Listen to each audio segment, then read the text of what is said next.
Saan galing yung dilaw mo? Kanina pa kay David. Uy, love na love talaga ni daddy si mami ay. Tinan mo. Tinan sa mga tina. Love ni daddy si mami na. Mami, di ba ganyan sa lupa? Mahal ni Mami, gawa sa mga apo at anak. Daw sa apat anak ay. Sabi ko, pag gano'n lang ang dilaw, kala ko naman sobrang hindi na kayo. Ang dami, lupay ko lang at may isang po. Ilang taon ka na mami nung natuto kang magtinda, magluto. Nagkita pa na ako yung nagatinda lang sa isang pagkagat. Sa Marinduque?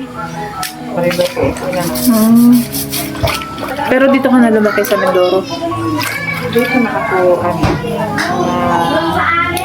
dito na ako lang. Pero umuwi ako ng 18 years old ka na. Oo, pinaganda ako ni Maluto. Pinagsayawan, ginawa si... Dahil kasi ni Lulo. Dahil ako ay simulan sa puti, ako na makalang kami ng magulang. Kapag gustiya mo, hindi marunong maggamas yun, naantok sa naantok sa gamasan yun, tiya mo pa rin. Pero masipag yun. Masipag, nagpao ka ng nagahilot. Paano mo natutunan yan? Kailangan lang. Naisip ko lang. Galing.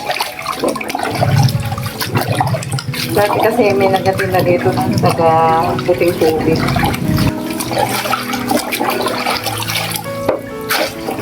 Kumari. Ang laki. Ang laki niyan. Isang puno nga lang ito.